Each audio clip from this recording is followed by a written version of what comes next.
الحمد لله نحمده ونستعينه ونستغفره ونؤمن به ونتوكل عليه ونعوذ بالله من شرور أنفسنا ومن سيئات أعمالنا من يهده الله فلا مضل له ومن يضلله فلا هادي له ونشهد أن لا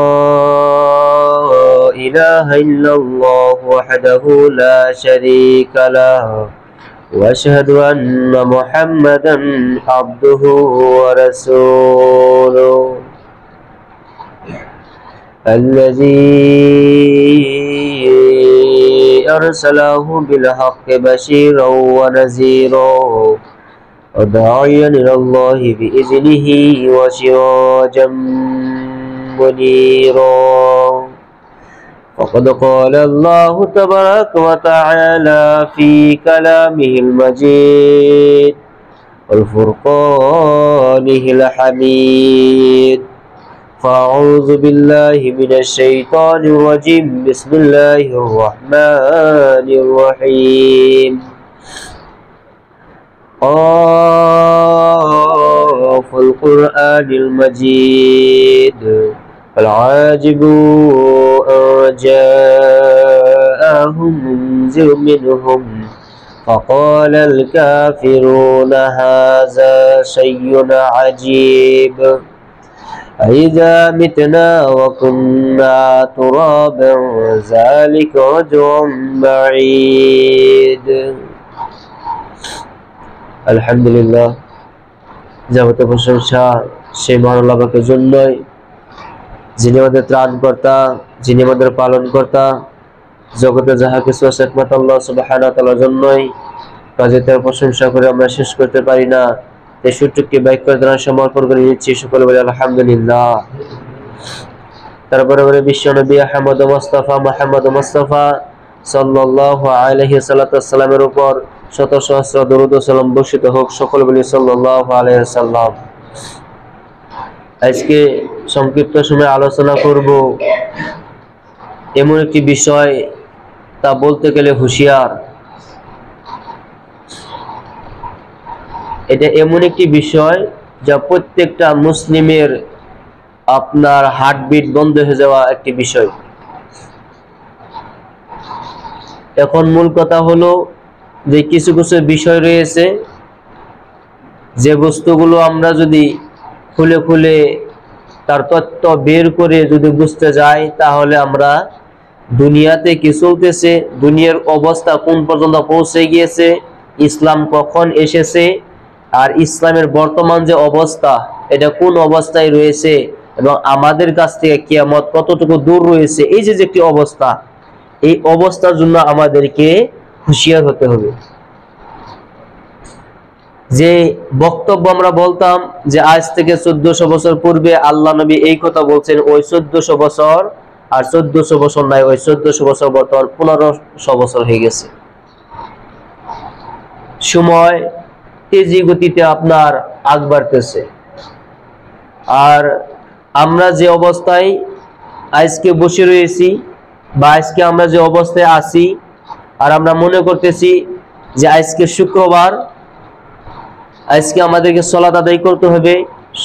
সালাত আদায় করার পরে নিত্য দিন প্রত্যেক দিন আমরা যেগুলো কাজ করি, নামাজ পড়ার পরে বাড়ি যাই, পুনরায় আমাদের যে কর্ম রয়েছে কর্মের সাথে আমরা মিশে যাই।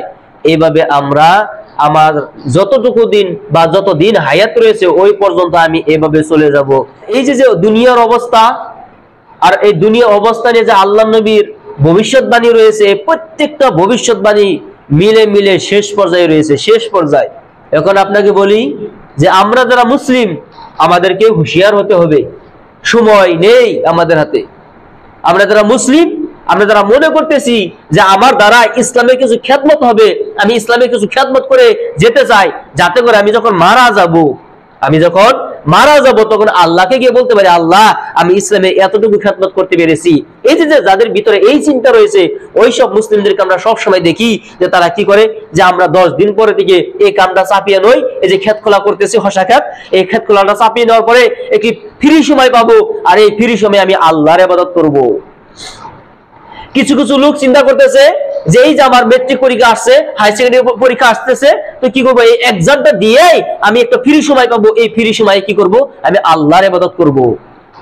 কিছু কিছু মানুষের চিন্তা, এই যে আমার সামনে বিবাহ রয়েছে, এই বিবাহের যে চিন্তা, ইনকাম করতে হবে, টাকা পয়সা লাগবে, এই টাকা পয়সা আমাকে ইনকাম করতে হবে, কাজে সময় নয়, অল্প একটু সময় রয়েছে, এই অল্প সময়ের ভিতরে 2-3 মাসের ভিতরে আমি এই কাজগুলো চাপিয়ে নই, তারপর বিবাহটা সেরে আমি কি করব, আমি আল্লাহর ইবাদত করব।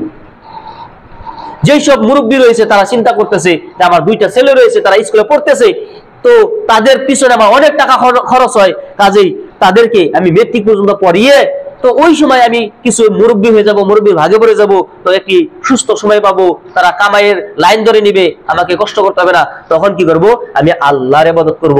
এই যে যেগুলো চিন্তা আমাদের মাঝে রয়েছে, এই চিন্তা, এই আশা আপনার আশাই হয়ে থাকবে, এই আশা কোনোদিন পূরণ হবে না, এই আশা কোনোদিন পূরণ হবে না। মানুষের আশার মাঝে মৃত্যু রয়েছে, মানুষের ইচ্ছার মাঝে মৃত্যু রয়েছে। আপনি চিন্তাও করতে পারবেন না, আপনি ভাবতে পারবেন না যে এই যে আমি একটা প্ল্যানিং করেছি, এই প্ল্যানিং এর মাঝেই আমার মৃত্যু।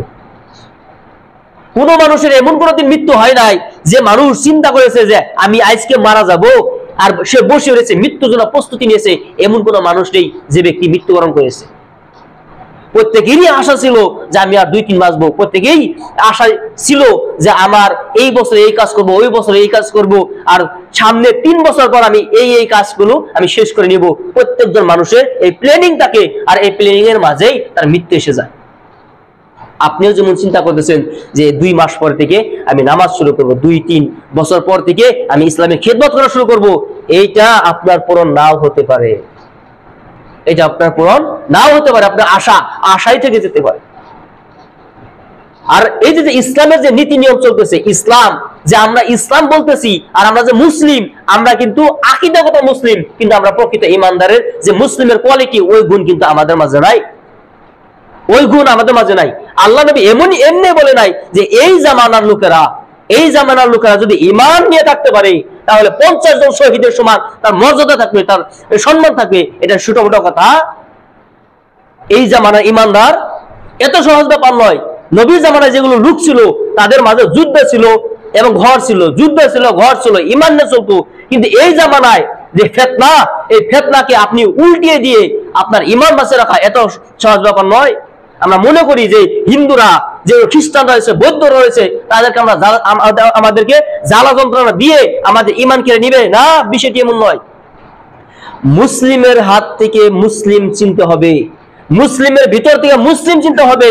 আমরা মুসলিমকে চিনতে পারি না, আর যখনই আমরা মুসলিমকে চিনতে পারি না, তখনই আমাদের ঈমান ওইসব মুসলিমদেরকে বিশ্বাস করে আমাদের ঈমান ধ্বংস করে দেই।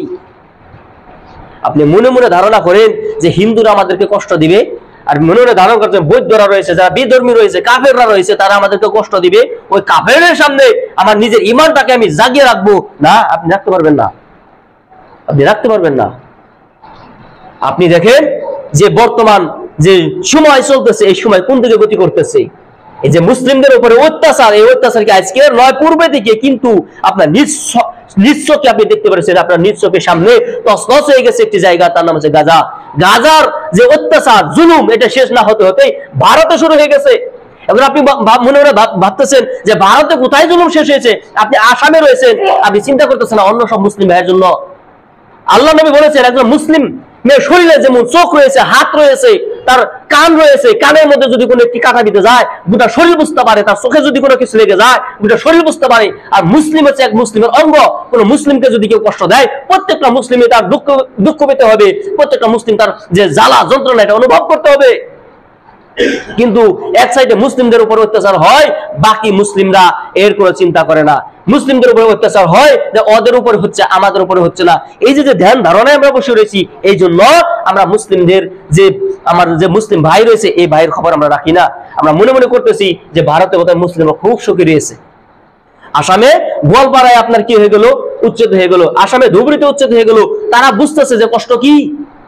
যে লোকটি বলতেছে যে আমি আমার বাড়িতে প্রত্যেক দিন 10টা করে কামলা রাখতাম, ওই আমিটি আজকে মানুষের বাড়িতে গিয়ে কাজ করতে খাই। এটাই মুসলিমদের অবস্থা। গাজায় দেখেন একটি লোকের ঘর নেই, একটি লোকের ঘর নেই, প্রত্যেকটা লোক ঘর ছাড়া। আর প্রত্যেকটা লোক যে ঘর ছাড়া, এটা দুনিয়াতে থাকা সহজ ব্যাপার? আমার মতন, আপনার মতন এই খেরের ঘর তাদের বিল্ডিং। এত উঁচু উঁচু বিল্ডিং ছিল তাদের যে আপনি উপর দিকে তাকালে মাথা খুঁজে পাবেন না, এত লম্বা লম্বা বিল্ডিং ছিল গাজায়। এই গাজার ঘর একটিও নেই, ধ্বংস হয়ে গেছে। কারা? মুসলিমরা উত্তরপ্রদেশে যেগুলো মসজিদ আপনারা ভাঙতেছে, মসজিদ ভাঙতেছে, ওইসব মসজিদ আসামে একটিও জন্মগ্রহণ করে নাই। ওইসব মসজিদ একটু না, এত বিশাল বিশাল মসজিদ, ওইসব মসজিদ ধ্বংস করে দিয়েছে। বাবরি মসজিদ আপনি চিন্তা করছেন, বাবরি মসজিদ ছোটখাটো ব্যাপার, মুসলিমদের ইমান ধ্বংস করে দিয়েছেন। ইমান মানে কি? মসজিদ, মুসলিম ওইখানে নামাজ পড়ে, যে জায়গায় নামাজ পড়ে তার নামাজ পড়া যে গৃহ আল্লাহর ঘর, মসজিদ কার ঘর? আল্লাহর ঘর। আর আল্লাহর ঘর যারা রাখবে তারাই তো ইমানদার, আল্লাহর ঘর যারা সেবা যত্ন করবে তারাই তো ইমানদার।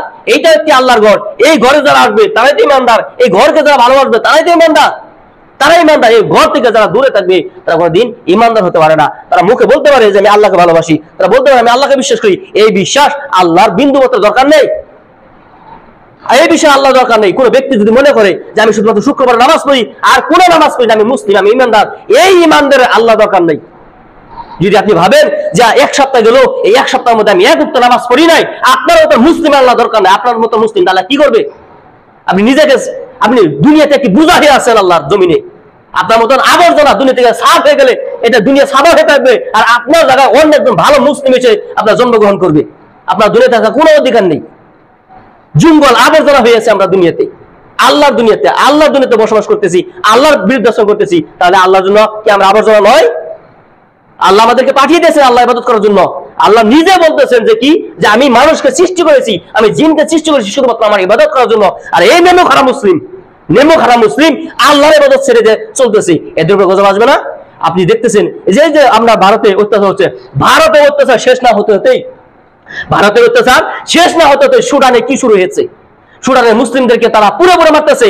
একটি গর্ত খুঁজলো, আর একটি গর্তের ভিতরে 200 জন মুসলিমকে ঢুকিয়ে দিয়ে ডাইরেক্ট আগুন জ্বলে হত্যা করতেছে। বর্তমানে এই আজকের ডেটে যাওয়া যে শেষের দিকে মুসলিমদেরকে একটি গর্ত ভিতরে রেখে তারা এভাবে হত্যা করেছে।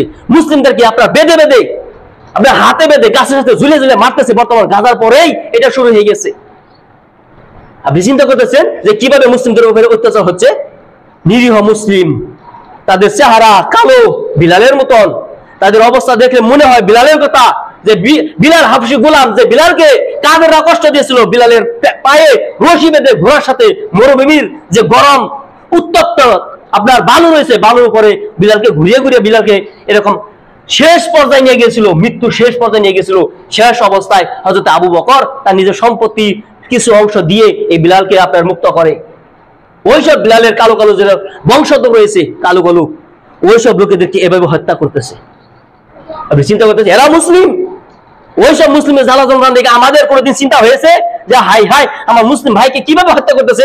যদি আপনার অন্তরে বিন্দু মাত্র কষ্ট তাদেরকে দেখে না লাগে, যদি এটার আপনি কোন একটি পথ, কোন একটি রাস্তা যদি আপনি খোঁজার জন্য আপনি যদি আকর্ষিত না হন, আপনি যদি ভিতর থেকে আপনার যদি ঈমান বসে থাকে, তাহলে মনে করতে হবে যে আপনার ভিতরে ঈমান নেই, আপনার ভিতরে জীবন নেই, আপনি মৃত, শুধুমাত্র বডিটা নিয়ে আপনি দুনিয়াতে বসবাস করতেছেন।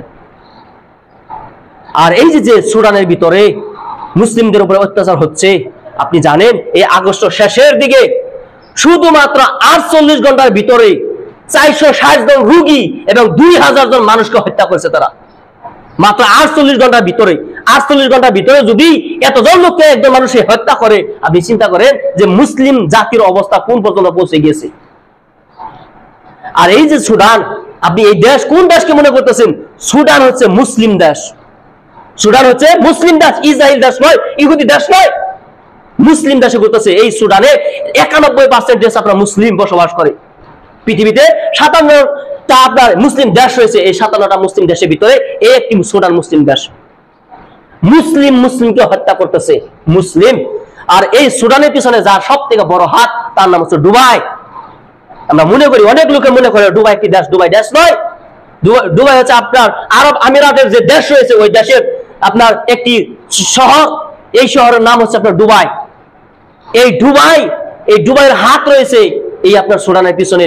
সুদানে আপনার 2টি দল জন্মগ্রহণ করেছে, 2টি আর্মির ফোর্স দল আপনার কি হয়েছে, দল বের হয়েছে, যারা একজনের আরেকজনের সাথে শত্রু,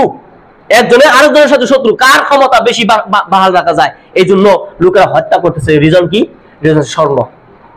সুদানে স্বর্ণ বের হয়েছে, এই স্বর্ণের কারণে মুসলিমকে মারতেছে। তার মানে কোন কোন মুসলিমকে বিশ্বাস করতে পারতেছে না আজকের জামানায়, যে একজন মুসলিম ভাইকে আমি আমার কি করবো, নেতা বানাবো, আর এই নেতাই যে আমাকে একটি সময় গুতা মারবে না তার কি গ্যারান্টি রয়েছে? কোন মুসলিমকে বিশ্বাস করতে পারে না বর্তমান সময়। তার মানে এই যে বাক্য, এই বাক্য প্রমাণ করে দিল যে কোন মুসলিমের দরদি হতে পারে না, কোন মুসলিমের বন্ধু হতে পারে না। ইমানদারের বন্ধু হয়, কিন্তু কোন মুসলিমের বন্ধু হয় না। না হলে মুসলিম কিভাবে কোন মুসলিমকে হত্যা করতে পারে? যেখানে আল্লাহ সুবহানাহু ওয়া তাআলা বলে দিয়েছেন ওমা ইয়াকতুল মুমিনা মুতাআম্মিদান ফাজাযাউহু জাহান্নাম, আল্লাহ সুবহানাহু ওয়া তাআলা বলে দিয়েছেন যে যদি কোনো ব্যক্তি কোন মুসলিমকে হত্যা করে, কোন ইমানদারকে হত্যা করে, তাহলে আমি আল্লাহ সুবহানাহু ওয়া তাআলা তাকে জাহান্নাম দিব। আল্লাহ এখানে স্টপ হয়ে থাকে নাই, আল্লাহ বলে তাকে চিরকাল জাহান্নামের ভিতরে রাখবো। ও গাজিবাল্লাহু আলাইহি, আমি আল্লাহ তার উপরে রাগান্বিত, ও লানাহু, আমি আল্লাহ সুবহানাহু ওয়া তাআলা তাকে লানত করতেছি, বদ্ধ করতেছি, আমি আল্লাহ সুবহানাহু ওয়া তাআলা তাকে কঠিন শাস্তি দিব। আল্লাহ সুবহানাহু ওয়া তাআলা বলতেছেন একজন মুসলিমকে হত্যা করা কাবা শরীফকে ধ্বংস করার থেকে বড় গুনাহ। একটা মুসলিমকে হত্যা করা কাবা শরীফ ধ্বংস করার থেকে বড় কথা।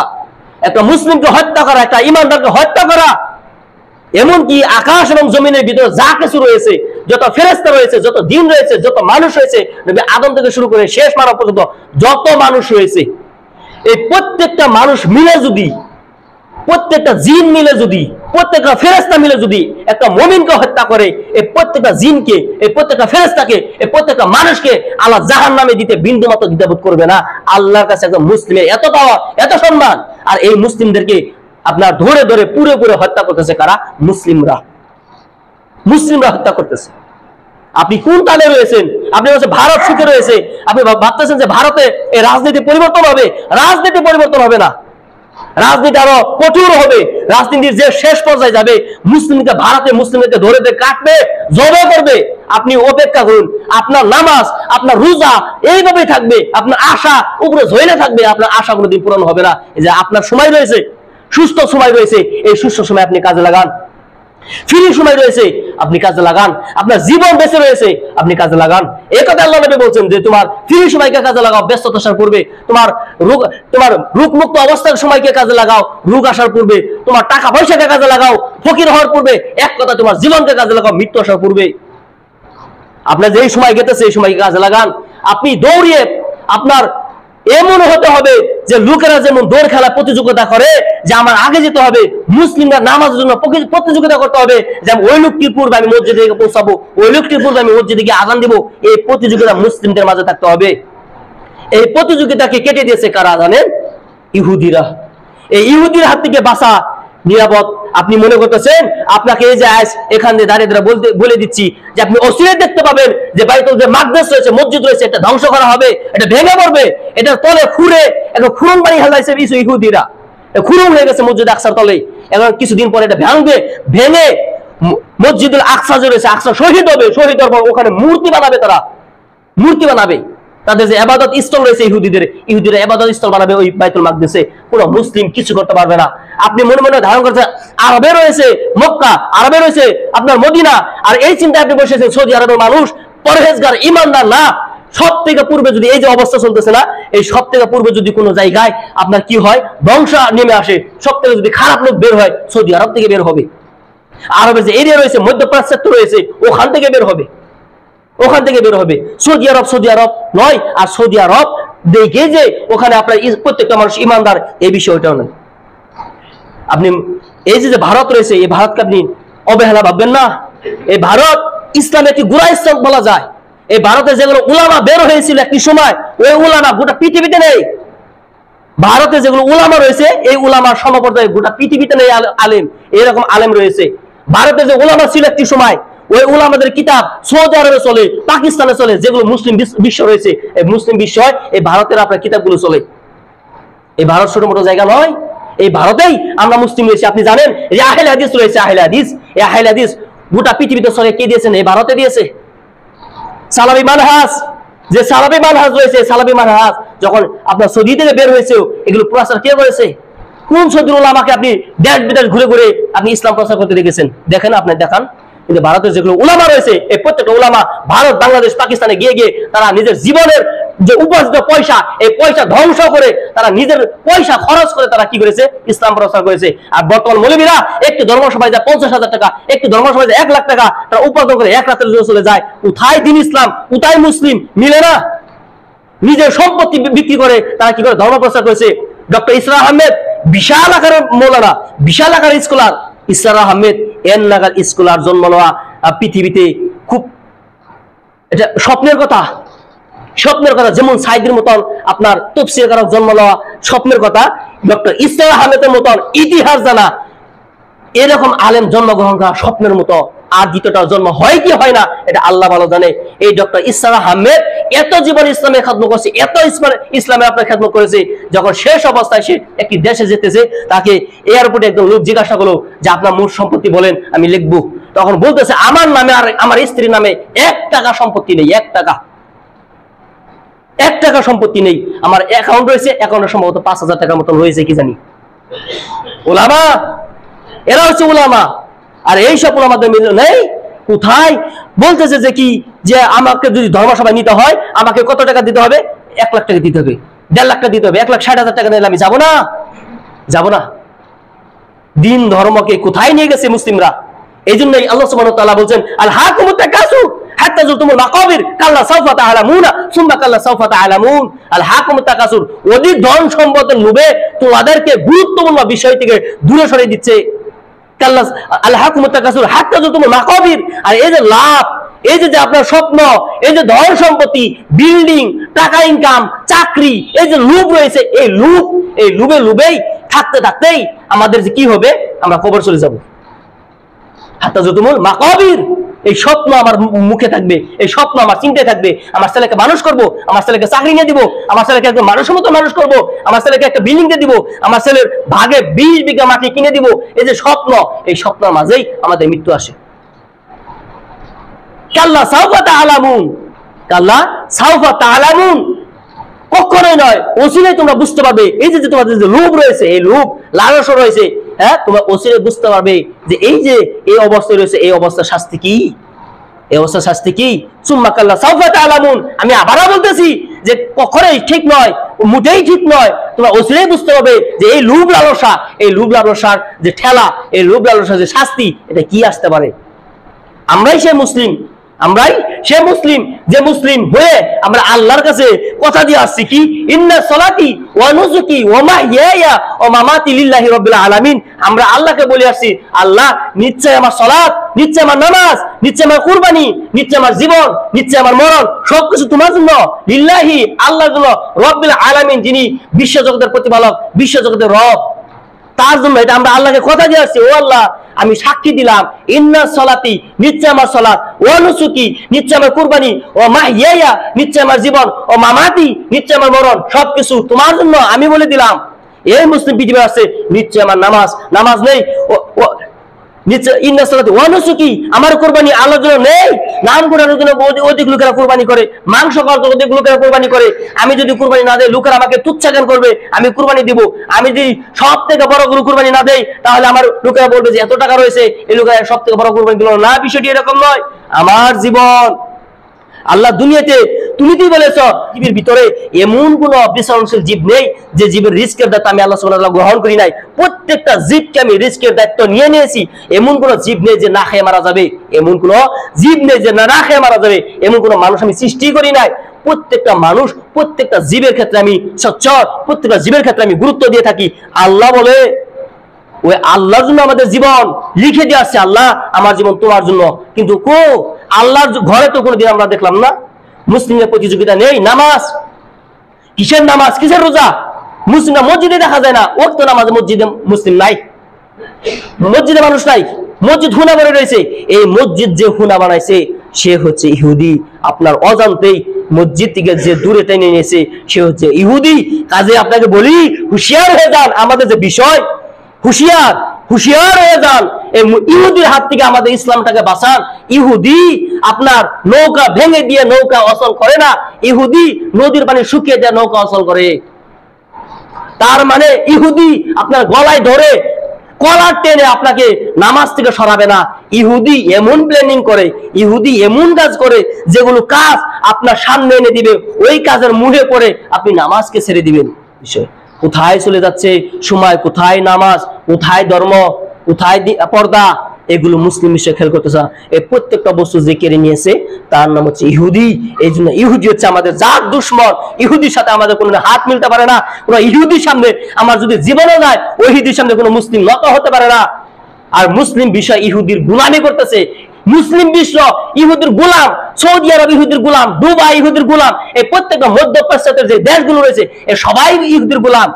অচিরেই ফুরাত নদী থেকে স্বর্ণের একটি পাহাড় বের হবে, যে পাহাড় বের হওয়ার সাথে সাথে প্রত্যেকটা মুসলিম, প্রত্যেকটা বিশ্বের মানুষ ওখানে ঝাঁপিয়ে পড়বে শোনার জন্য। মুহাম্মদ রাসূলুল্লাহ সাল্লাল্লাহু আলাইহি ওয়াসাল্লাম ভবিষ্যৎবাণী করে দিয়েছেন যে ওই যে স্বর্ণের যে পাহাড় বের হবে ফুরাত নদীতে, ওই স্বর্ণের পাহাড় বের হওয়ার সাথে সাথে পৃথিবীতে তৃতীয় বিশ্ব লেগে যাবে, বিশ্বযুদ্ধ লেগে যাবে। প্রত্যেকটা মুসলিম ওখানে ঝাঁপিয়ে পড়বে, প্রত্যেকটা মানুষ ঝাঁপিয়ে পড়বে। আর ঝাঁপিয়ে পড়ার সাথে সাথে ওই জায়গায় যারাই স্বর্ণ নিয়ে যাবে 100 জনের ভিতরে 99 জন মানুষ মৃত্যুবরণ করবে, একজন বেঁচে থাকবে। আর প্রত্যেকে ধারণা করবে ওই যে একজন বেঁচে থাকবে, ওই একজনই হবো আমি। আর এই জন্য প্রত্যেকজন মানুষ ঝাঁপিয়ে পড়বে। মুহাম্মদ রাসূলুল্লাহ সাল্লাল্লাহু আলাইহি ওয়াসাল্লাম বলতেছেন, হুঁশিয়ার হয়ে যাও হে আমার উম্মতেরা, তোমরা কখনোই ওই স্বর্ণের পাহাড়ের কাছে যাবে না। তোমরা মুসলিম ওই ফুরাত নদীর যে স্বর্ণের পাহাড় রয়েছে, ওই স্বর্ণের পাহাড় থেকে এক বিন্দু পরিমাণ, এক সরিষার দানা পরিমাণ স্বর্ণ দানা কোনো মুসলিমে না নেয়, আল্লাহ নবী মানা করে দিয়েছেন। এটা হচ্ছে বড় ফিতনা। আর এই সুদানে যে আপনার মানুষকে হত্যা করতে হচ্ছে, এই হত্যার পিছনে যে মূল বিষয়টা হলো স্বর্ণ। কাজে লোভ লালসার ক্ষেত্রে মুসলিম নেই। একটা মুসলিমকে আপনি নেতা বানাবেন, তাই মানে যে আপনি নিরাপদ না। ইমানদার ছাড়া ইমানদারের বন্ধু কখনো হতে পারে না একজন মুসলিম আর একজন মুসলিমের ভাই। কাজে এই নিয়ত মনে রেখে চলতে হবে। ইহুদির হাত থেকে যদি বাঁচতে চান, ইহুদির সব থেকে বড় অস্ত্র তা হচ্ছে সুদ। যদি কোনো ব্যক্তি সুদ ছেড়ে দিল, ইহুদিকেও কত বিখ্যাত করে দিল। যেমন শয়তানের সব থেকে বড় সফলতা হচ্ছে বউ তালাক দিয়া। বউ তালাক যদি কোনো ব্যক্তি দেয়, এই যে শয়তান সব থেকে বেশি খুশি হয়, এর থেকে খুশি কোনো কাজ শয়তানের কাছে নাই। ঠিক তদ্রুপ ভাবে কোনো ব্যক্তি যদি সুদ খেলো, কোনো মুসলিম যদি সুদ খেলো, এটা ইহুদি সব থেকে বড় অস্ত্র। কাজে ইহুদিকে যদি দুর্বল করতে চান, তাহলে আপনার সুদ ছেড়ে দিতে হবে। ইহুদিকে যদি দুর্বল করতে চান, নামাজ ধরতে হবে। আর এই নামাজ নয় যে আমি বক্তব্য দেবো আমার কথা শুনে আসবেন না, নামাজে প্রতিযোগিতা হতে হবে, তখন আপনি মুসলিম। আর যদি আপনার দ্বারায়, আমি সিধা কথা বলে দিচ্ছি আপনাকে, যদি আপনার দ্বারায় একটি উক্ত নামাজ চলে যায়, তাহলে মনে করবেন যে আপনি যে আল্লাহর কাছে ওয়াদা করছেন যে কি, আল্লাহ ইন্না সলাতি, নিশ্চয় নামাজ, এটা সবকিছু তোমার জন্য, আমি তোমার জায়গায় গিয়ে তোমার ঘরে গিয়ে আমি উপস্থিত হবো, এটা কথা দিলেন আল্লাহর কাছে। আর যে ব্যক্তি কথা দেয় কথা রাখতে পারে না, এই ব্যক্তি মুনাফিক। আর মুনাফিক জাহান্নামের নিম্ন স্তরে থাকবে। তা মনে করবেন যে মুনাফিক মুসলিম হয়, মুনাফিক কাফের, হিন্দু, বৌদ্ধ, খ্রিস্টান হয় না, মুনাফিক হয় মুসলিম। কাজে আল্লাহ সুবহানাহু ওয়া তাআলার কাছে আমরা দোয়া করি প্রত্যেকটা মুসলিমকে এইগুলো বস্তু বোঝার জন্য তৌফিক দান করুন, আমিন। প্রত্যেকটা মুসলিমকে এই যে জামানায় যে ফিতনা চলতেছে, এই ফিতনা থেকে বাঁচার জন্য তৌফিক দান করুন, আমিন। ওয়া আলহামদুলিল্লাহি রাব্বিল আলামিন।